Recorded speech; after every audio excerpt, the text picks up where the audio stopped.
Hello everyone, good morning. How are you? कैसे हैं आप लोग? स्वागत है आपका खान ग्लोबल स्टडीज़ के ऑफिशियल ऐप पर। मैं आपका जीएस मेंटर ज्ञान प्रकाश झा आपके सामने हाजिर हूँ पॉलिटी की अगली क्लास लेकर। And today we are going to discuss article 13, 14 and 15। तो एक बार सभी बच्चे जुड़ जाएंगे and then we will start the session of today. फिर हम लोग आज के सेशन को स्टार्ट करते हैं और आज के महत्वपूर्ण सवालों को देखते हैं, महत्वपूर्ण कॉन्सेप्ट को हम लोग समझते हैं। तो एक बार सभी बच्चे जुड़ जाएंगे। इन लास्ट क्लास हम लोगों ने डिस्कस किया था article 13 clause 1 and clause 2। Article 13 clause 1 क्या कहता है? अगर कोई ऐसा कानून है जो कि हमारे संविधान के लागू होने से पहले था और अगर वो कानून हमारे फंडामेंटल राइट को वायलेट करता है, हमारे फंडामेंटल राइट को कम करता है, तो उस कानून को उस हद तक क्या माना जाएगा? शून्य माना जाएगा। वो कानून उस हद तक क्या हो जाएगा? समाप्त हो जाएगा। ये कौन सा कहता है? Article 13 clause 1। और आर्टिकल 13 क्लाउज 2 उसने क्या कहा? आर्टिकल 13 क्लाउज 2 ने कहा कि स्टेट, स्टेट का मतलब क्या? आर्टिकल 12 के अंदर जो स्टेट का डेफिनेशन है वो स्टेट यानी कि parliament, central government, state government, state legislature, local government, any authority under government of India. यानी जो स्टेट है वो कोई ऐसा लॉ नहीं बनाएगी, कोई ऐसा कानून नहीं बनाएगी जो कि किसी के फंडामेंटल राइट को कम करता हो, वायलेट करता हो, मॉडिफाई करता हो, अमेंड करता हो। ऐसा कोई कानून पास नहीं करेगी। सवाल ये उठता है कि ये लॉ, लॉ का मतलब अब क्या? यहां पर जो मतलब कहा गया है any law, state will not make any law, यानी कि राज्य ऐसा कोई कानून नहीं बनाएगा। इस कानून में क्या ऑर्डर आएगा? क्या इस कानून में ऑर्डिनेंस आएगा? क्या इस कानून में रीति रिवाज आएगा? या इस कानून में कोई क्या अध्यादेश आएगा? क्या बाय लॉ आएगा? तो इस कानून को जो डिफाइन किया गया है वो किया गया है आर्टिकल 13 क्लाउज 3 में। तो याद रखिएगा, नेक्स्ट है आर्टिकल 13 क्लाउज 3। आर्टिकल 13 क्लाउज 3 कहता है कि इस लॉ के तहत क्या क्या आएगा। ये जो मतलब लिखा गया है आर्टिकल 13 क्लाउज 2 में जो लॉ है, उस लॉ में क्या क्या आएगा? तो इस लॉ के तहत दोस्तों, लॉ यानी विधि, बाय लॉ, ऑर्डिनेंस, है ना, ऑर्डर्स, है ना, ऑर्डर्स, कस्टम्स, हाँ, आदि आएंगे, आदि आएंगे। ठीक है, यानी कि ये जो आपका लॉ है,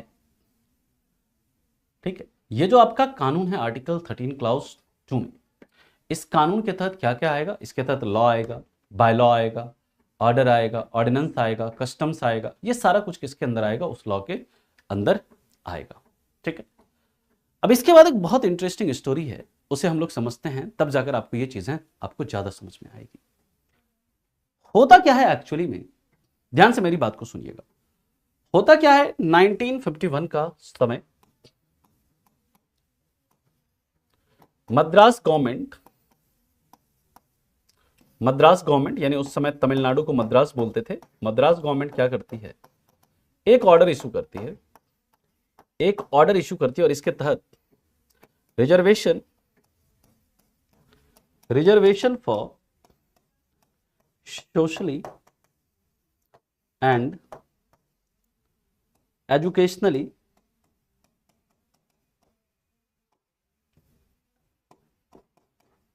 बैकवर्ड क्लासेस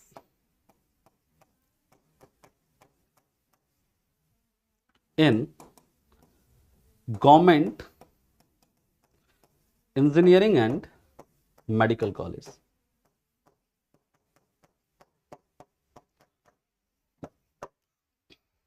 ध्यान से आप स्टोरी को सुनिएगा। 1951 मद्रास गवर्नमेंट ने एक इशू ऑर्डर किया, एक इशू जारी मतलब एक ऑर्डर जारी किया, आदेश जारी किया, और कहा कि जो मद्रास के अंदर जितने भी गवर्नमेंट इंजीनियरिंग कॉलेजेस हैं, मद्रास के अंदर जितने भी मेडिकल इंजीनियरिंग कॉलेजेस हैं, मतलब कि जितने भी गवर्नमेंट मेडिकल कॉलेजेस हैं और गवर्नमेंट इंजीनियरिंग कॉलेजेस हैं, वहां पर जो सामाजिक और शैक्षणिक रूप से जो पिछड़े हैं उनको क्या करेंगे, हम रिजर्वेशन देंगे, उनको वहां पर एडमिशन में क्या करेंगे, रिजर्वेशन देंगे। ठीक है, ये बात होती है। इसको लेकर दोस्तों एक व्यक्ति थे, उनको ये चीज लगता है खराब, कहते हैं कि ऐसे कैसे रिजर्वेशन देंगे। आर्टिकल 15 हमारे संविधान का साफ साफ कहता है there is no any discrimination, यानी कि आप कास्ट, सेक्स, लिंग, जन्मस्थान, धर्म, नस्ल, इन सभी के आधार पर आप कोई भेदभाव नहीं कर सकते हैं किसी के साथ। स्टेट किसी भी नागरिक के साथ यह भेदभाव नहीं कर सकती है, जाति, लिंग, धर्म, जन्मस्थान, है ना, नस्ल। ठीक है, तो यहां पर यह भेदभाव कैसे, तो याद रखिएगा ये जो 1951 में जब ऐसा करती है तो एक व्यक्ति होते हैं जिनका नाम है चंपकम दोराई रंजन। चंपकम दोराई रंजन, ध्यान से समझिएगा, चंपकम दोराई रंजन केस।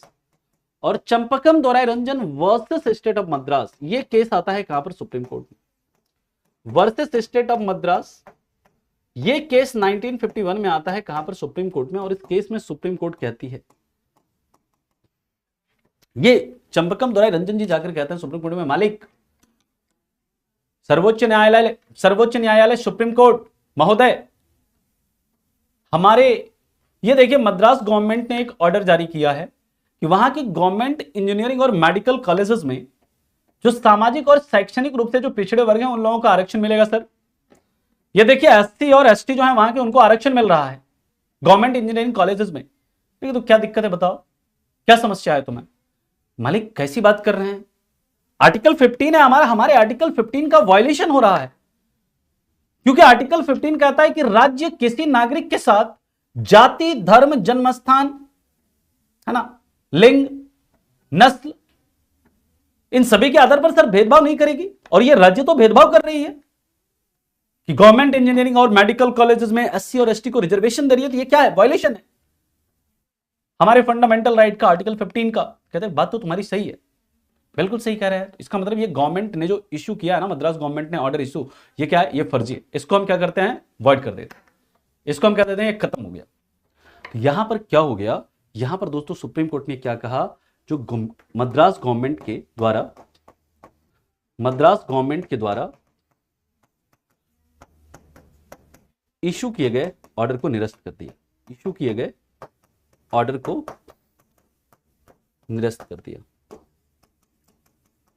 और यहां पर साफ साफ कहा, चेतावनी दी, जब मद्रास गवर्नमेंट से पूछा ना सुप्रीम कोर्ट ने, ठीक है, जब मद्रास गवर्नमेंट से पूछा सुप्रीम कोर्ट ने कि आपने ऐसा क्यों किया है, क्या कारण है इसका, आपने किस आधार पर एससी और एसटी को रिजर्वेशन दिया है एजुकेशनल इंस्टीट्यूशंस में, गवर्नमेंट इंजीनियरिंग और मेडिकल कॉलेजेस में, तो यहां पर सर्वोच्च न्यायालय को देती है मद्रास गवर्नमेंट जवाब देती है, सर हमारे संविधान में एक आर्टिकल है, आर्टिकल 46 अनुच्छेद 46, और अनुच्छेद 46 कहता है कि हम जो है सामाजिक और जो शैक्षणिक रूप से जो पिछड़े वर्ग हैं उनके आर्थिक, मतलब उनका आर्थिक कल्याण को बढ़ावा देने के लिए हम क्या करेंगे, कुछ प्रयास करेंगे। और इसलिए मालिक हमने ऐसा किया है, इसलिए हमने ऐसा किया है ताकि उनका आर्थिक कल्याण हो, उनका शैक्षणिक कल्याण हो, है ना, इसलिए मैंने उसे रिजर्वेशन दिया।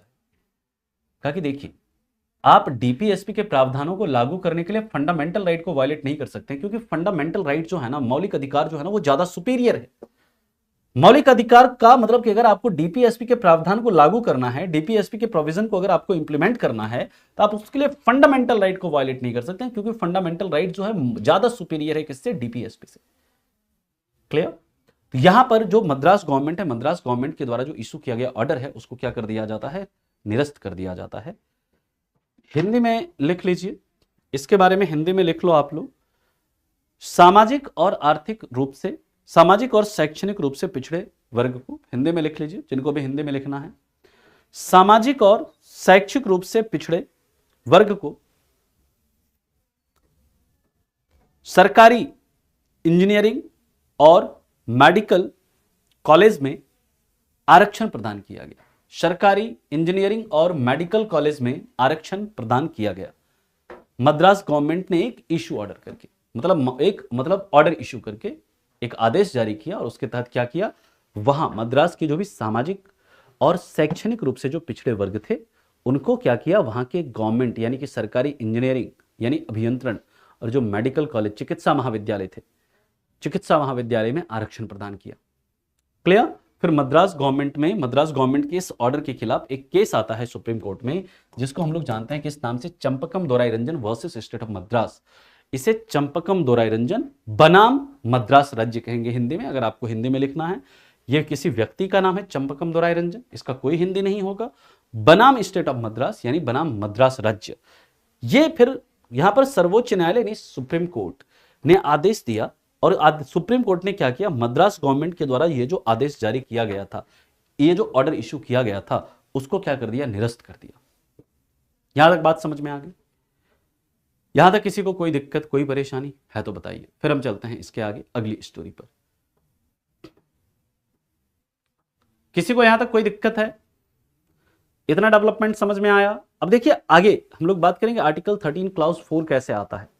आर्टिकल 13 क्लाउज 4 देख लेंगे, फिर हमारा 13 फिनिश, फिर हम चलेंगे 14 पर, लेकिन उसके लिए हमें कुछ केसेस को समझना पड़ेगा। ठीक है,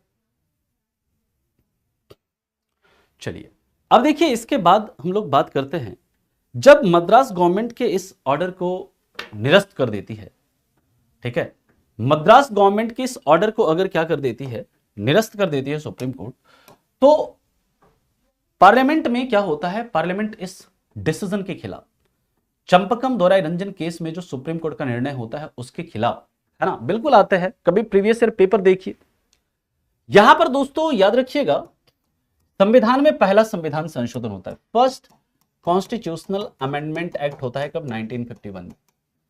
पहला संविधान संशोधन, पहला संविधान संशोधन कब होता है, पहला संविधान संशोधन कब होता है, 1951 में। और इस पहले संविधान संशोधन 1951 के तहत क्या होता है, एक आर्टिकल जोड़ा जाता है हमारे संविधान में, आर्टिकल 15 क्लाउज 4। आर्टिकल 15 क्लाउज 4 ये क्या कहता है, ध्यान से मेरी बात को सुनिएगा।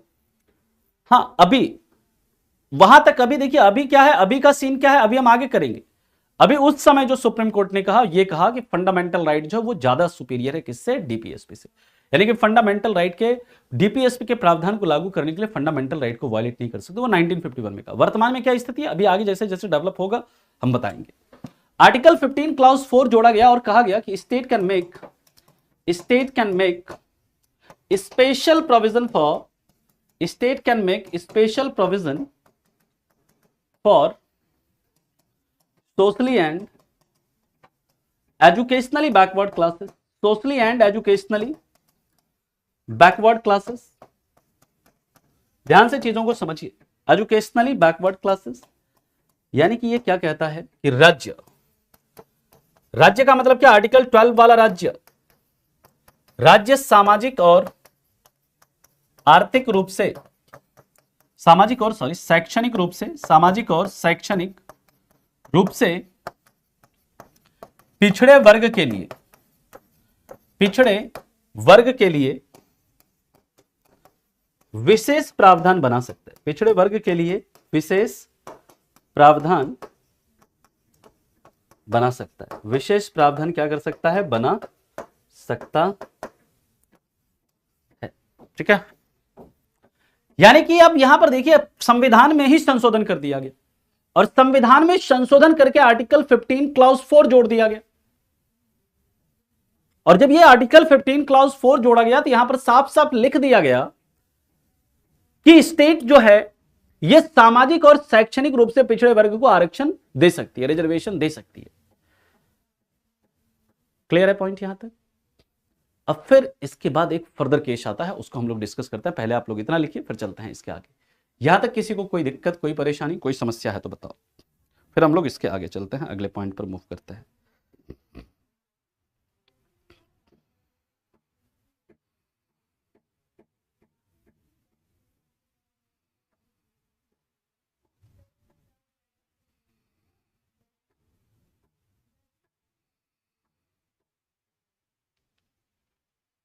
लिख लिया है, चलें आगे। नहीं अभी 13D नहीं है, ये 15 क्लाउज 4 है। 13 4 अभी बताएंगे मिस्टर सोनू जी। ठीक है, यहां तक बात समझ में आ गई। अब देखिए, इस जैसे ये संविधान संशोधन होता है ना,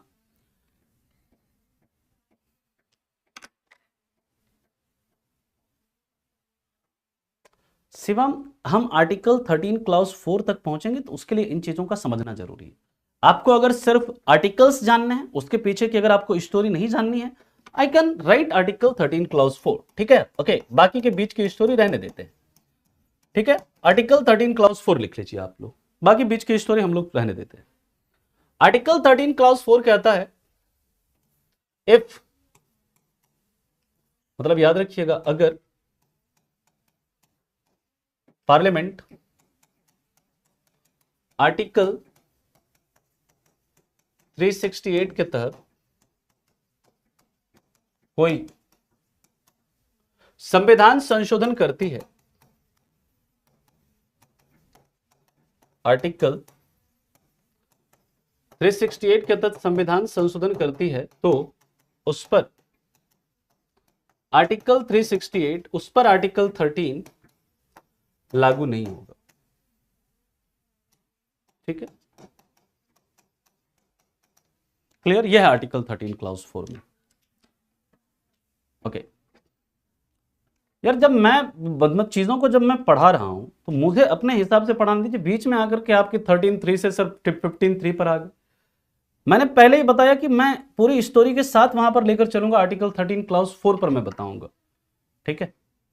तो ध्यान से जो चीजें मैं पढ़ाता हूं आप उसे पढ़िए, बीच में आप इंटरप्ट मत करिए क्लास को, इससे क्या होता है ना, दिक्कत होती है फिर, ठीक है। पेशेंस रखा करिए, अगर आपको चीजों को सीखना है तो आपको थोड़ा पेशेंस रखना पड़ेगा चीजों को सीखने के लिए, ठीक है। खैर चलिए, अब हम लोग बीच के स्टोरी को समझते हैं। आर्टिकल 15 क्लॉज 4 जब जोड़ा गया तो फिर एक व्यक्ति और थे, ठीक है। जब आर्टिकल 15 क्लॉज 4 जोड़ा गया तो एक व्यक्ति और थे जिनका नाम था शंकरी प्रसाद। शंकरी प्रसाद ये आ जाते हैं इस पार्लियामेंट सरकार के खिलाफ ये आकर केस करते हैं, यूनियन ऑफ इंडिया, क्योंकि पार्लियामेंट ने क्या किया था, संविधान में संशोधन किया था। इस संविधान संशोधन को, पहले संविधान संशोधन को, जिसके तहत आर्टिकल 15 क्लॉज 4 जोड़ा गया और कहा गया कि state can make special provision for socially and educationally backward classes, यानी कि राज्य सामाजिक और शैक्षिक रूप से पिछड़े वर्ग को क्या कर सकती है, आरक्षण प्रदान कर सकती है, रिजर्वेशन मतलब दे सकती है, उसके लिए विशेष प्रावधान बना सकती है। तो संविधान संशोधन को क्या किया गया, चैलेंज किया गया, किसमें, शंकरी प्रसाद केस में। कब, ये भी आता है 1951 में, और इस केस में सर्वोच्च न्यायालय से शंकरी प्रसाद जी जाकर कहते हैं कि मलिक, ये देखिए पार्लियामेंट ने क्या किया है, संविधान में संशोधन किया है, आर्टिकल 15 क्लॉज 4 जोड़ा है, और यह आर्टिकल 15 क्लॉज 4 क्या करता है, यह आर्टिकल 15 क्लॉज 4 क्या करता है, ये हमारे आर्टिकल 15 का ही वायलेशन करता है। आर्टिकल 15 क्लॉज 4 में कहा गया है कि राज्य जो है सामाजिक और शैक्षणिक रूप से पिछड़े वर्ग के लिए विशेष प्रावधान बना सकती है, और इसके तहत एससी और एसटी को रिजर्वेशन दिया गया है। जबकि आर्टिकल 15 हमारा क्या कहता है, आर्टिकल 15 कहता है कि स्टेट किसी के साथ डिस्क्रिमिनेशन नहीं कर सकती है, जाति, धर्म, लिंग, जन्मस्थान, नस्ल, इसके आधार पर। और सर आर्टिकल 13 जो है, आर्टिकल 13 क्लॉज 2 पढ़िए, आर्टिकल 13 क्लॉज 2 में साफ साफ लिखा गया है सर, आर्टिकल 13 क्लॉज 2 में कि स्टेट ऐसा कोई कानून नहीं बनाएगी, स्टेट ऐसा कोई लॉ नहीं बनाएगी जो कि किसी व्यक्ति के मौलिक अधिकारों को कम करता हो, मौलिक अधिकारों का उल्लंघन करता हो, मौलिक अधिकारों का संशोधन करता हो, ऐसा कोई कानून नहीं बनेगा। तो सर बताइए, पार्लियामेंट ये संविधान संशोधन करके कैसे बना रही है, कैसे हमारे मौलिक अधिकारों का उल्लंघन कर रही है। तो बात सुप्रीम कोर्ट की बात तो आपकी सही है, सर्वोच्च न्यायालय क्या कहती है, बात तो आपको सही है।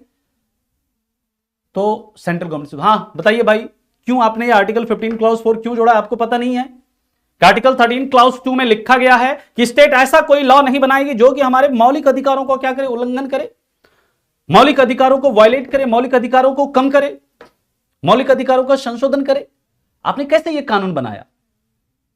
Sir wait sir, article 13 clause 2 में लिखा गया state cannot make any law, और आर्टिकल 13 क्लॉज 3 पढ़िए सर जाकर, आर्टिकल 13 क्लॉज 3 में लिखा गया है कि this law include law, by law, ordinance, orders, customs, वहां पर सर संविधान संशोधन नहीं है। संविधान संशोधन सर अलग है, लॉ अलग है। अगर संविधान संशोधन को भी लॉ के अंदर रखा जाता तो आर्टिकल 13 क्लास 3 में साफ साफ लिखा रहता है कि this law include law, by law, ordinance, customs, orders and constitutional amendments. लेकिन सर वहां पर कॉन्स्टिट्यूशनल अमेंडमेंट नहीं लिखा गया है। इसका मतलब जो लॉ है उस लॉ के अंदर कॉन्स्टिट्यूशनल अमेंडमेंट सर नहीं आता है। यहां पर मैंने कोई कानून नहीं पास किया है, हमने बकायदा संविधान में संशोधन किया है। संविधान संशोधन उस लॉ के आर्टिकल 13 क्लास 3 में जो लॉ की परिभाषा है उसके तहत नहीं आता है। तो सर्वोच्च न्यायालय कहती है बात आपकी सही है, और यहां पर सर्वोच्च न्यायालय ने फर्स्ट कॉन्स्टिट्यूशनल अमेंडमेंट एक्ट 1951 को वैध ठहराया और कहा कि आर्टिकल 13 क्लास 2, आर्टिकल 13 क्लास 3 के तहत लॉ में संविधान संशोधन नहीं आता है, यानी कि कॉन्स्टिट्यूशनल अमेंडमेंट नहीं आता। यह अलग है, यानी यह कानून अलग है, संविधान संशोधन अलग है। संविधान संशोधन नहीं आता, यानी कि constitutional amendment does not come under the definition of law under article 13 class 3। ठीक है, अब हम लोग बात करते हैं दोस्तों, इसके बाद अगले पॉइंट की तरफ चलते हैं। अब इसके बाद फिर से एक केस आता है, कौन सा, तो याद रखिएगा 1967 में इंपॉर्टेंट केस है गोलकनाथ केस। गोलकनाथ केस आता है कब? 1967 में। Golaknath versus state of Punjab, है ना, आप लिख सकते हैं ऐसे, Golaknath versus state of Punjab. यह केस आता है कब? 1967 में। और इस 1967 के इस केस में सुप्रीम कोर्ट कहती है, यहां पर फिर से सुप्रीम कोर्ट अपना जो शंकरी प्रसाद का डिसीजन है, इस शंकरी प्रसाद के डिसीजन को बदल देती है। ठीक है, शंकरी प्रसाद के डिसीजन को क्या कर देती है? चेंज कर देती है। कहती है कि आर्टिकल 13 क्लास 3 के तहत लॉ में, आर्टिकल 13 क्लास 3 के तहत लॉ में संविधान संशोधन भी आएगा, लॉ में कॉन्स्टिट्यूशनल अमेंडमेंट भी आएगा, कॉन्स्टिट्यूशनल अमेंडमेंट भी आएगा। यहां पर जब ऐसा कहती है कि यानी कि संविधान संशोधन के द्वारा भी आप फंडामेंटल राइट को अमेंड नहीं कर सकते हैं, फंडामेंटल राइट को मॉडिफाई नहीं कर सकते हैं, फंडामेंटल राइट को कम नहीं कर सकते हैं, क्योंकि आर्टिकल 13 क्लास 3 के अंदर जो लॉ है उस लॉ के अंदर क्या होगा? संविधान संशोधन भी आएगा। उस लॉ के अंदर क्या आएगा? संविधान संशोधन भी आएगा। क्लियर? अच्छा, ओके, ठीक है दोस्तों, यहां पर जब हम बात करते हैं कि ये जो आर्टिकल 13 क्लास 3, यहां पर क्या कहा Golaknath versus state of Punjab में, कि जो आर्टिकल 13 क्लास 3 है इसके तहत संविधान संशोधन नहीं आएगा, यानी कि संविधान संशोधन के द्वारा भी आप फंडामेंटल राइट को क्या नहीं कर सकते हैं? ना तो कम कर सकते हैं, ना ही आप मॉडिफाई कर सकते हैं, ना ही आप क्या कर सकते हैं, उसे मतलब अमेंड कर सकते हैं, ना ही उसमें आप संशोधन कर सकते हैं। तो इस डिसीजन के खिलाफ फिर पार्लियामेंट क्या करती है? फिर से एक संविधान संशोधन करती है इस गोलकनाथ केस के खिलाफ। यहां पर एक संविधान संशोधन होता है 24th कॉन्स्टिट्यूशनल अमेंडमेंट एक्ट 1971, और इसके तहत एक आर्टिकल जोड़ा जाता है, आर्टिकल 13 क्लास 4। आर्टिकल 13 क्लास 4 जोड़ा जाता है, और आर्टिकल 13 क्लास 4 में लिखा जाता है कि अगर पार्लियामेंट आर्टिकल 368 के तहत, अगर पार्लियामेंट आर्टिकल 368 के तहत कोई संविधान संशोधन करती है, कोई संविधान संशोधन करती है,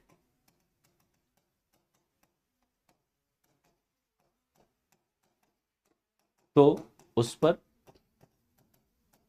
आर्टिकल 13 लागू नहीं हुआ। सिंपल, आर्टिकल 13 लागू नहीं हुआ। यानी कि यहां पर पार्लियामेंट ने क्या किया? संविधान संशोधन के द्वारा, है ना, 24वां संविधान संशोधन किया 1971 में, और इसके तहत आर्टिकल 13 क्लास 4 जोड़ दिया, और आर्टिकल 13 क्लॉज 4 में ये लिख दिया कि जो पार्लियामेंट है, यानी जो पार्लियामेंट है, आर्टिकल 368 के तहत अगर कोई संविधान संशोधन करती है, अगर कोई कॉन्स्टिट्यूशनल अमेंडमेंट करती है, तो उस कॉन्स्टिट्यूशनल अमेंडमेंट के तहत भी, अगर कॉन्स्टिट्यूशनल अमेंडमेंट करती है और उसके द्वारा अगर कोई फंडामेंटल राइट में चेंज होता है, कुछ भी होता है, तो उस पर ये आर्टिकल 30 जो है एप्लीकेबल नहीं होगा, उस पर आर्टिकल 13 लागू। क्लियर है यहां तक? ये बात समझ में आ गई। अब इसके बाद दोस्तों याद रखिएगा, फिर से इस 24वें संविधान संशोधन अधिनियम 1971 को भी चैलेंज किया जाता है। किसमें? केशवानंद भारती केस में। यह स्टोरी बस सुन लीजिए आप। जब केशवानंद भारती केस में इस 24वें संविधान संशोधन अधिनियम को चैलेंज किया गया, तो वहां पर सुप्रीम कोर्ट कहती है कि देखिए, पार्लियामेंट जो है संविधान के किसी भी हिस्से में बदल सकती है, इंक्लूडिंग फंडामेंटल राइट। पार्लियामेंट जो है संविधान के किसी भी हिस्से को चेंज कर सकती है, भले ही वो फंडामेंटल राइट ही क्यों ना हो। फंडामेंटल राइट को भी क्या कर सकती है? अमेंड कर सकती है। लेकिन वहां पर एक डॉक्ट्राइन देती है सुप्रीम कोर्ट, बेसिक स्ट्रक्चर का, संविधान की मूल संरचना का। कहती है कि हमारी जो संविधान है, हमारा जो संविधान है, वो जिन पिलर्स पर, जिन स्ट्रक्चर पर खड़ा है, जिस स्ट्रक्चर पर बना हुआ है, उसमें कोई चेंज नहीं होगा, उसमें कोई बदलाव नहीं कर सकती है। बाकी के हिस्सों को पार्लियामेंट चेंज कर सकती है, भले ही वो फंडामेंटल राइट ही क्यों ना हो। लेकिन जो हमारे संविधान की मूल संरचना है, हमारे संविधान का जो बेसिक स्ट्रक्चर है, उसमें कोई चेंज नहीं कर सकती है। अगर आपसे पूछा जाए क्या पार्लियामेंट का जो संविधान में संशोधन करने का शक्ति है, वो क्या असीमित है? तो याद रखिएगा, नहीं, असीमित नहीं है, अनलिमिटेड नहीं है, बल्कि उस पर क्या है? उस पर रेस्ट्रिक्शन है। क्या रेस्ट्रिक्शन है? कि जो हमारे संविधान के बेसिक स्ट्रक्चर का पार्ट है, जो हमारे संविधान की मूल संरचना का पार्ट है, उसमें क्या नहीं कर सकती है? संशोधन नहीं कर सकती है। कौन? पार्लियामेंट। ठीक है, यहां तक बात समझ में आ गई। अब हम लोग मूव करेंगे आर्टिकल 14। आर्टिकल 14 की अब हम लोग बात करते हैं। यहां तक किसी को कोई दिक्कत, कोई परेशानी है तो बताइए। यहां तक सभी को समझ में आ गया? Best book to of polity, you can refer Laxmikant, Rakesh ji, और लक्ष्मीकांत आप पढ़ सकते हैं, साथ ही साथ एनसीईआरटी पढ़ सकते हैं, है ना। हाँ, बेसिक स्ट्रक्चर एससी बनाती है, सुप्रीम कोर्ट बताएगी कौन सा हिस्सा बेसिक स्ट्रक्चर का पार्ट है, कौन सा हिस्सा बेसिक स्ट्रक्चर का पार्ट नहीं है। बिल्कुल, सुप्रीम कोर्ट किसी को बेसिक स्ट्रक्चर से हटा भी सकती है चाहे तो, है ना। वो पूरा सर्वोच्च न्यायालय के ऊपर निर्भर करता है।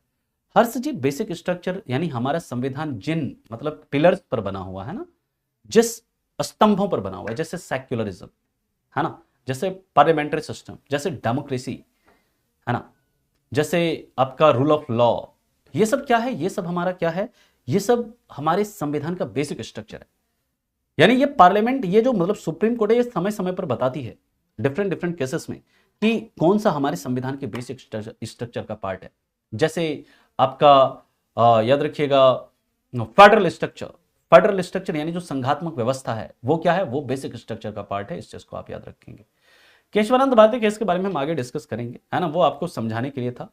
सोनू वाल्मीकि जी गोलकनाथ केस में सुप्रीम कोर्ट ने यह कहा कि अगर आप आर्टिकल 368 के तहत अगर संविधान संशोधन करते हैं, और अगर संविधान संशोधन के तहत अगर आपके फंडामेंटल राइट का किसी का वायलेशन करते हैं, तो वो भी अलाउ नहीं है, क्योंकि आर्टिकल 13 क्लाउज 3 के अंदर जो लॉ है, उस लॉ के अंदर संविधान संशोधन भी आएगा। यानी शंकरी प्रसाद में जो जजमेंट दिया था, उस जजमेंट को क्या कर दिया? बदल दिया सुप्रीम कोर्ट ने। ठीक है सर, क्या कोई भी बेसिक स्ट्रक्चर में बदलाव नहीं कर सकती? क्या नहीं कर सकती है आफ्ताब जी? कोई नहीं कर सकती है बेसिक स्ट्रक्चर में बदलाव। क्लियर है? आगे चले हम लोग। चलिए, अब हम लोग बात करते हैं आर्टिकल 14। आर्टिकल 14 देखिए, आर्टिकल 14 जो है,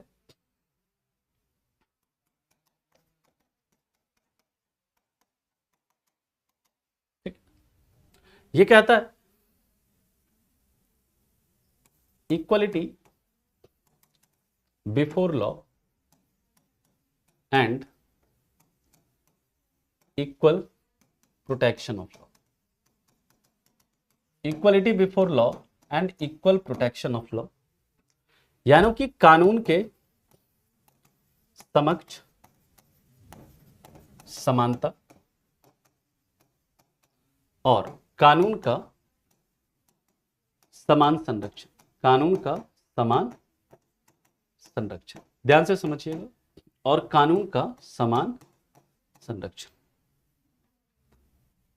अब देखिए, ये जो कानून के समक्ष समता है, समानता है, और कानून का समान संरक्षण है, इसमें क्या डिफरेंस है ना?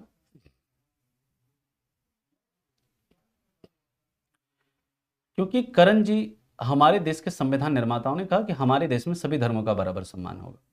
पाकिस्तान ने कहा कि हम थियोक्रेटिक रहेंगे, हम, उसने अपना रिलीजन बताया कि हमारा जो रिलीजन है इस्लाम रहेगा। लेकिन भारत ने कहा नहीं, हम कैसे रहेंगे, हम सेक्युलर रहेंगे, हमारे देश के अंदर सभी धर्मों का बराबर सम्मान होगा, हमारा कोई पर्टिकुलर ऐसा रिलीजन नहीं होगा, है ना? हमारे संविधान निर्माण ने ऐसा कहा, इसलिए हमने सेक्युलरिज्म को अपनाया। ठीक है, चलिए हम लोग जब बात करते हैं दोस्तों, अब यहां पर दो कॉन्सेप्ट है, एक है इक्वलिटी बिफोर लॉ और एक है आपका इक्वल प्रोटेक्शन ऑफ लॉ। तो पहले हम इक्वलिटी बिफोर लॉ की बात करते हैं कि इक्वलिटी बिफोर लॉ क्या है। इक्वलिटी बिफोर लॉ, कानून के समक्ष समानता। ये दोस्तों सबसे पहली बात तो याद रखिएगा,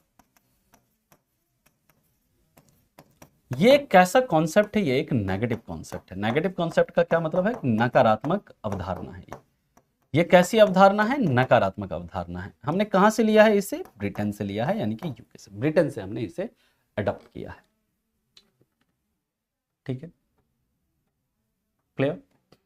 बिल्कुल रहते हैं पूनम जी, लेकिन उसने अपना कहा है कि हमारा जो रिलीजन है वो क्या है? इस्लाम में। ठीक है, हम लोग जब बात करते हैं, जो समझा रहे हैं पहले आप इसे समझ लीजिए, फिर आप ना मतलब जो भी आपके डाउट्स हैं पूछ लीजिएगा, जो अभी समझा रहे हैं इसको समझिए। इक्वलिटी बिफोर लॉ क्या कहता है? यह कहता है everyone is equal before the law, यानी कि किसी को कोई विशेष, किसी के लिए कोई विशेष जो है प्रिविलेज नहीं होगा, सभी के लिए जो कानून है वो क्या होगा? बराबर रूप से लागू होगा। यह क्या कहता है कि सभी व्यक्ति के ऊपर, सभी व्यक्ति के ऊपर कानून समान रूप से लागू होगा, कानून समान रूप से लागू होगा, समान रूप से लागू होगा। ध्यान से समझिएगा इस कॉन्सेप्ट को, अभी एक चित्र के द्वारा आपको समझाते हैं। ध्यान से आप चीजों को समझिए, एक चित्र देखेंगे आपका पूरा ये कॉन्सेप्ट क्लियर हो जाएगा। एक मिनट के लिए मैं चित्र आपको दिखा दूं पहले, है ना? जस्ट वेट, ये चित्र देख लेंगे, आपका ये पूरा कॉन्सेप्ट क्लियर हो जाएगा।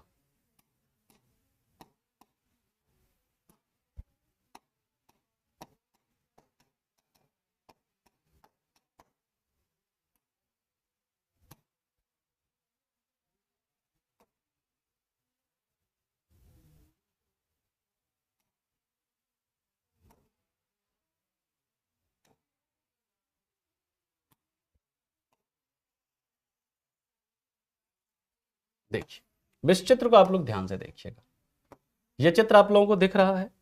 ध्यान से देखो, यहां पर ये इधर भी 3 लोग हैं, इधर भी 3 लोग हैं, यहां पर इधर जो 3 लोग हैं, यहां पर इसके पास देखो, तीनों के पास क्या है? बराबर वोट दिया गया है। ये बेचारा पूरी अच्छे से मैच देख रहा है, ये मैच देख, ये भी देख पा रहा है, लेकिन ये जो छोटा सा बेचारा, ये इतना सा है, वो ऐसे बीच से झांक रहा है मैच में, है ना? ये यानी प्रॉपर मैच का आनंद नहीं ले पा रहा है। अब मान लीजिए मैं एज अ स्टेट में देखता हूं इनको, इस वाले चित्र को मैं देखता हूं, ठीक है, कहते थे क्या दिक्कत है? इक्वलिटी बिफोर लॉ, सबको मैंने क्या किया है? इक्वल प्रदान किया है, क्योंकि हमारे नजर में क्या है? सभी इक्वल है। हमारे लिए कानून यहां पर क्या है? सभी के लिए क्या है? समान है, सभी के ऊपर कानून जो है समान रूप से लागू होगा, तो ठीक है। ये क्या है? ये आपका इक्वलिटी बिफोर लॉ की बात करता है। ये क्या करता है? इक्वलिटी बिफोर लॉ की बात करता है। यानी इक्वलिटी बिफोर लॉ क्या कहता है कि कानून, law is equal for everyone, कानून जो है वो सभी के ऊपर क्या होगा? समान रूप से लागू होगा। और दूसरी बात कहता है कि कोई भी व्यक्ति कानून से ऊपर नहीं होगा, ठीक है। लेकिन यहां पर जब बात करते हैं आर्टिकल 14 की, आर्टिकल 14 के कई सारे अपवाद हैं, कई सारे एक्सेप्शन हैं। आर्टिकल 14 के क्या क्या अपवाद हैं, हम लोग उसकी बात करते हैं। ये बात आपको समझ में आ गई? तो ये जो है ये कहता है इक्वलिटी बिफोर लॉ है। तो ये आप बताइए सही है क्या? ये आपका क्या लग रहा है कि अगर राज्य ऐसा कर रही है कि सभी के बीच में इक्वलिटी, सभी कानून के नजर में सभी समान है, तो इसमें क्या ये बेचारा क्या हो रहा है? ये मैच का आनंद नहीं ले पा रहा है, ये ले पा रहा है, ये भी ले पा रहा है, लेकिन अब इसको क्या करना पड़ेगा, इसे थोड़ा हमें क्या करना पड़ेगा, हल्का सा इसको सुविधा देकर के हम इसको भी मैच दिखाएं, है ना। ये तो गलत है, इसलिए कहते हैं कि जो इक्वलिटी बिफोर लॉ है वो क्या है, एक नेगेटिव कॉन्सेप्ट है। ठीक है, ये बात समझ में आ गई। लेकिन याद रखिएगा, चूंकि आर्टिकल 14 ये भी हमारा अब्सोल्यूट नहीं है, इसलिए ये जो कानून के समक्ष समानता है ये भी क्या है, आपका अब्सोल्यूट नहीं है। यहां पर भी क्या है, कुछ अपवाद है ना, कुछ अपवाद है। इसका अब एक्सेप्शन क्या किया है, एक्सेप्शन याद रखिएगा, एक्सेप्शन, अपवाद। अपवाद क्या कहता है, पहला, प्रेसिडेंट और गवर्नर,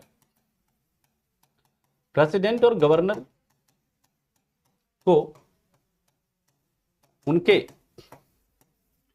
ऑफिशियल एक्ट के लिए, उनके ऑफिशियल एक्ट के लिए, प्रेसिडेंट और गवर्नर को उनके ऑफिशियल एक्ट के लिए किसी कोर्ट में नहीं बुला सकते, नहीं बुला सकते हैं। President and governor cannot be called before any court of law for their official action. President and governor cannot be called before any court of law for their official action.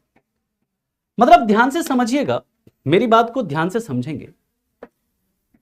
यह कहता है कि राष्ट्रपति और राज्यपाल ये अगर अपने पद पर रहते हुए कोई डिसीजन लेते हैं, कोई निर्णय लेते हैं, आप उस डिसीजन के लिए, उस निर्णय के लिए आप उनको किसी कोर्ट ऑफ लॉ में नहीं बुला सकते। ठीक है, पहली बात। दूसरा, प्रेसिडेंट और गवर्नर, प्रेसिडेंट और गवर्नर के खिलाफ, प्रेसिडेंट और गवर्नर के खिलाफ कोई, प्रेसिडेंट और गवर्नर के खिलाफ उनके पद पर रहते हुए, उनके पद पर रहते हुए कोई क्रिमिनल प्रोसीडिंग्स, यानी कि कोई आपराधिक कार्रवाई, क्रिमिनल प्रोसीडिंग शुरू नहीं कर सकते, स्टार्ट नहीं कर सकते, नहीं कर सकते। मतलब क्या, no any criminal proceedings, no any criminal proceedings against president and governor during his term of office. यानी कि जब वो अपने कार्यालय में हैं, जब वो अपने कार्यकाल में हैं, जब वो अपने पद पर हैं, तो उनके खिलाफ आप कोई क्रिमिनल प्रोसीडिंग नहीं कर सकते हैं, उनके खिलाफ कोई आपराधिक कार्रवाई नहीं कर सकते। मान लीजिए उनके ऊपर किसी के मतलब हत्या का आरोप है या किसी भी प्रकार के क्राइम को अंजाम देने का आरोप है, तो जब तक वो पद पर हैं तब तक उनके खिलाफ कोई आपराधिक कार्रवाई नहीं कर सकते। अगर उनके खिलाफ आपराधिक कार्रवाई करनी है तो उनको पहले पद से क्या करना पड़ेगा, हटाना पड़ेगा। उनको पहले क्या करेंगे, उनको हटाएंगे, रिमूव करेंगे। जैसे राष्ट्रपति हो तो उनको इंपीच करेंगे, गवर्नर को तो सीधा राष्ट्रपति क्या कर देंगे, हटा देंगे, ऐसे ऑर्डर इशू करके भाई चलो हटो पद से।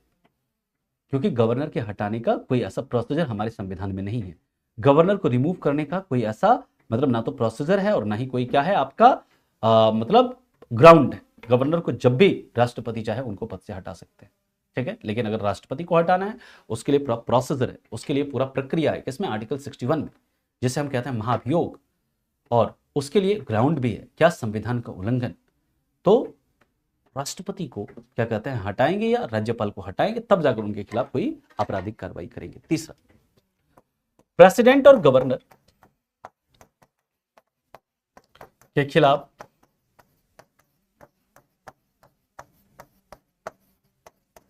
सिविल प्रोसीडिंग्स यानी दीवानी मामलों में कार्रवाई, सिविल प्रोसीडिंग्स के खिलाफ सिविल प्रोसीडिंग्स, जैसे जमीन जायदाद का मामला है, तलाक का मामला, इस तरह का कोई मामला है ना, सिविल प्रोसीडिंग्स 2 मंथ का नोटिस देकर स्टार्ट करेंगे। 2 मंथ का नोटिस या 2 मंथ का सूचना देकर, 2 मंथ का नोटिस देकर स्टार्ट कर सकते हैं।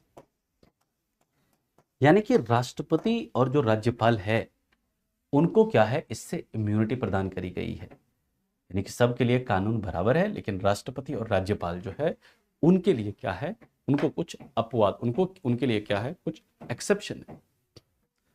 ठीक है, क्लियर। और ये जो एक्सेप्शन है, ये एक्सेप्शन किसमें दिया गया ये सारा एक्सेप्शन? तो याद रखिएगा हमारे संविधान का जो आर्टिकल 361 है, आर्टिकल 361 में इन अपवादों की बात है। ये जो इम्यूनिटी प्रदान करी गई है प्रेसिडेंट और गवर्नर को, ये किसके तहत? हमारे संविधान के आर्टिकल 361 के तहत करी गई है। यहां तक बात समझ में आ गई? गवर्नर कैसे बनता है? गवर्नर बनने के लिए दो योग्यता है श्रद्धा जी। आपका उम्र 35 ईयर होना चाहिए और आप भारत के नागरिक होने चाहिए। आपको गवर्नर बनाया जा सकता है किसी भी पार्टी के। अगर आप बहुत बड़े लीडर है, जैसे बीजेपी अभी सेंट्रल गवर्नमेंट में है, तो अगर आप बीजेपी के कोई बहुत बड़े लीडर है ना, तो बड़े लीडर हैं, तो वहां पर बीजेपी आपको क्या कर सकती है, जो बीजेपी के जो हाईकमान है वो आपको क्या कर सकते हैं, बना सकते हैं। ठीक है, क्लियर?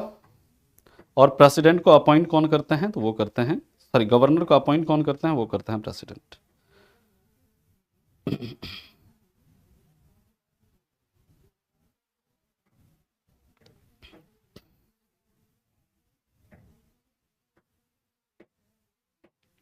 आगे चलें, यहां तक किसी को कोई दिक्कत, कोई परेशानी? समझ में आ गया सभी को?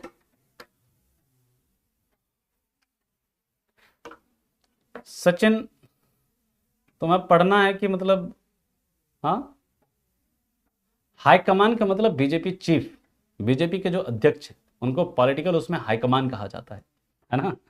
हाईकमान नहीं, हाईकमान, है ना? चलिए, यहां तक किसी को कोई दिक्कत, कोई परेशानी? Yes, very good sir. इन्होंने कोई कॉन्फिडेंशियल इंफॉर्मेशन शेयर की किसी कंट्री के साथ तो केस होगा, बिल्कुल होगा, है ना? क्योंकि ये शपथ लेते हैं, जब भी इनका पद होता है ना, तो वो उस पद की शपथ लेते हैं। बताया था ना आपको ओथ एंड अफर्मेशन में। चलिए, अब हम लोग बात करते हैं इसके बाद आर्टिकल जो आपका दूसरा है, इक्वल प्रोटेक्शन ऑफ लॉ। देखिए, दूसरा हमने यहां पर क्या लिखा था? Equal protection of law. अब देखो, ये इक्वल प्रोटेक्शन ऑफ लॉ ये क्या कहता है? ये सबसे पहले याद रखिएगा, ये क्या कहता है? एक पॉजिटिव कॉन्सेप्ट। ये क्या है? एक पॉजिटिव कॉन्सेप्ट। और ये हमने कहां से लिया है? यूएसए से लिया। ये कहता है equal treatment of law, equal treatment या इक्वल, हाँ मतलब लिख लीजिए, equal treatment of law in equal circumstances, in equal circumstances. यानी कि समान परिस्थितियों में कानून का, समान परिस्थिति में कानून का समान रूप से लागू, समान रूप से लागू हो। यानी कहता है कि देखिए, अगर परिस्थिति समान है, अगर सर्कमस्टांसेस सेम हैं, तो फिर आप क्या करिए? तो फिर कानून को समान रूप से लागू करिए। अब मान लीजिए कि ये जो इनके लिए, यानी कि इन, अब यहां पर देखिए, इन सब के लिए अगर कानून समान है तो ये तो गलत है। इन सब के लिए कानून अगर समान है तो क्या है? गलत है ना? ये कहता है नहीं, अगर सर्कमस्टांसेस इक्वल नहीं है तो फिर कानून भी क्या होना चाहिए? अलग होना चाहिए। यानी कि हम क्या करेंगे? इससे थोड़ा सा लेकर क्या कर देंगे? इस लास्ट वाले को दे देंगे, है ना? इसको दे देंगे। तो अब यहां पर देखिए क्या है? इक्विटी, यानी कि सभी बराबर रूप से मैच देख रहे हैं। और रिजर्वेशन जो प्रदान किया जाता है, आरक्षण जो प्रदान किया जाता है, उसका आधार ही क्या है? उसका आधार ही है आपका आर्टिकल 14। एक तरह से यही बेस तैयार करता है किसका? रिजर्वेशन का। क्यों? ये कहता है equal protection of law in equal circumstances. यानी कि अगर सर्कमस्टांसेस इक्वल हैं, अगर परिस्थितियां समान हैं, तभी कानून समान रूप से लागू। अगर परिस्थितियां समान नहीं है तो उनके लिए कानून थोड़ा अलग होना चाहिए। उनको क्या होना चाहिए? उनके लिए थोड़ा विशेष उनका ध्यान रखा जाना चाहिए। Clear?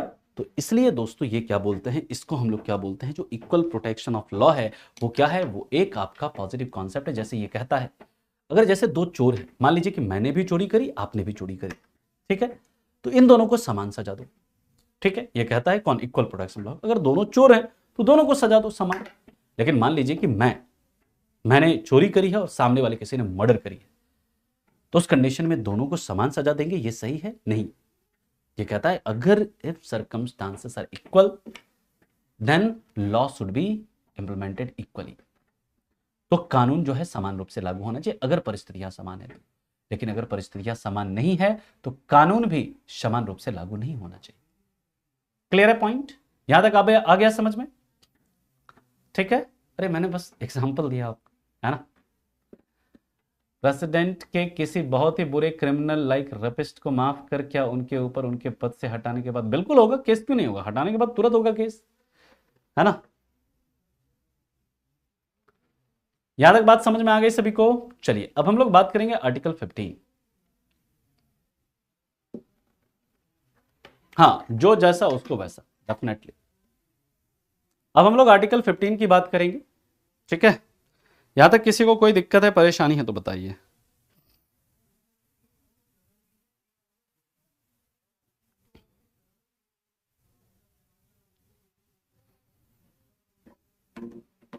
Can I move?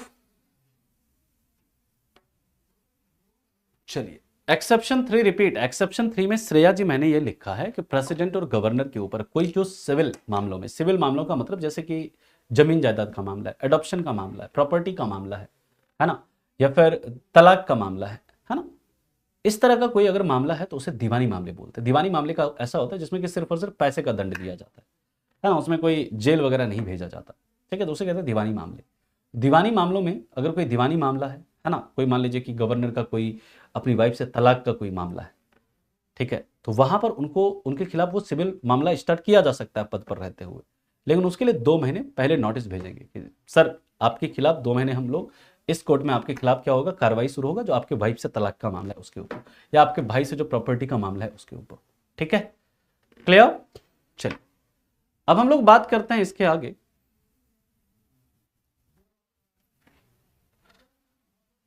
Next हम लोग बात करते हैं आर्टिकल 15।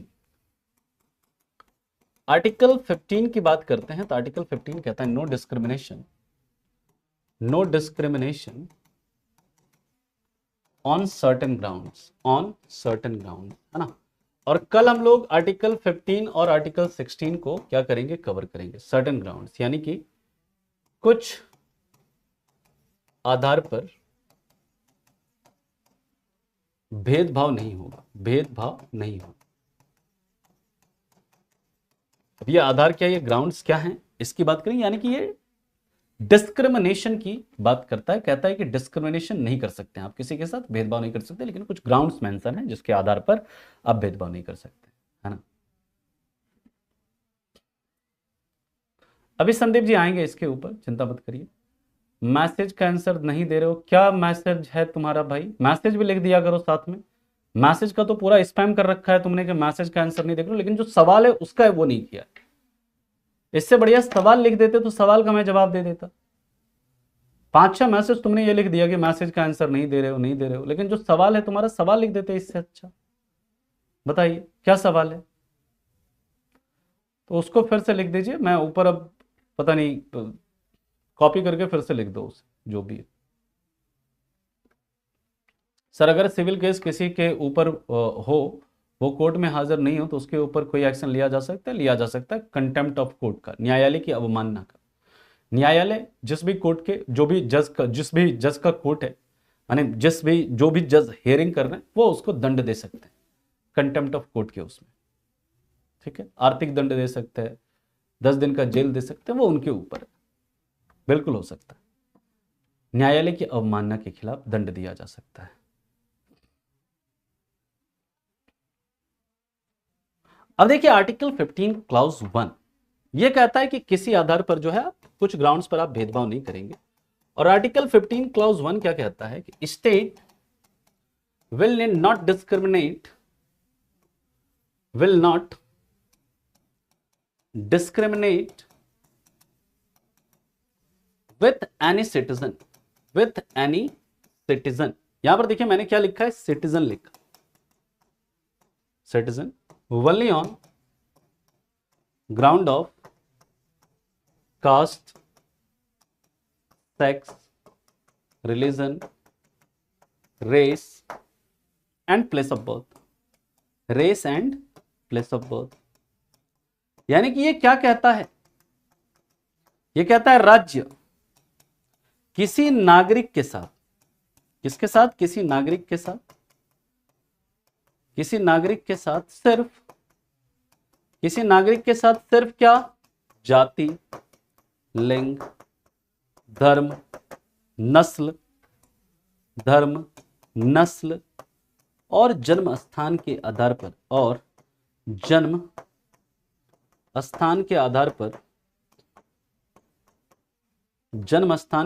पर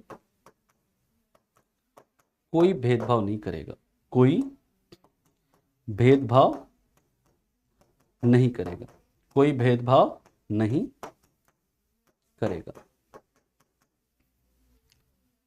ठीक है।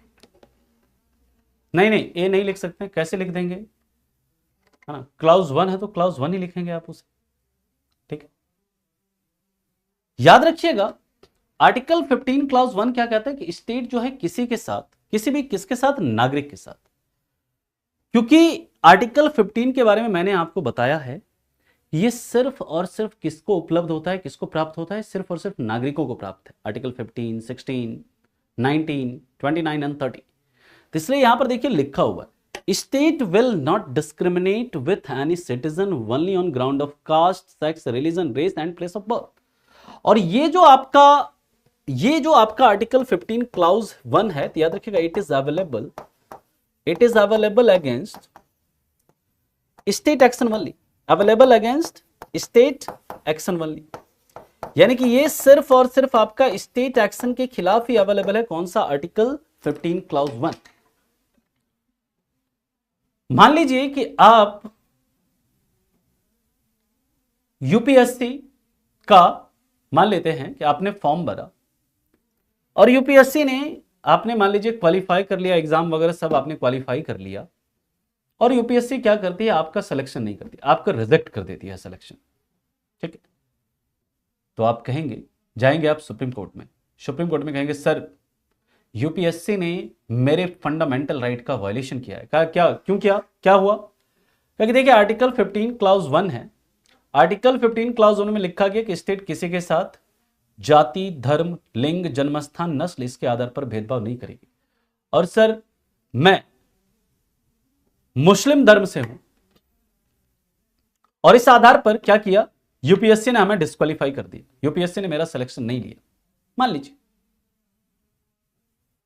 तो सुप्रीम कोर्ट यूपीएससी को बुलाएगी, हाँ आ जाओ भाई यूपीएससी, इस बंदे ने सब कुछ क्वालिफाई किया, रिटन मतलब प्रीलिम्स, मेंस और इंटरव्यू सब क्वालिफाई किया, और उसके बाद तुमने क्या कर दिया, इसे डिस्क्वालीफाई कर दिया।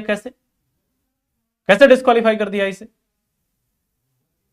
मतलब आर्टिकल 15 नहीं पढ़ा है, आर्टिकल 15 क्लाउज 1 में लिखा है कि स्टेट किसी के साथ कोई ऐसा डिस्क्रिमिनेशन नहीं करेगी, जाति, लिंग, धर्म, जन्मस्थान, नस्ल इनके आधार पर।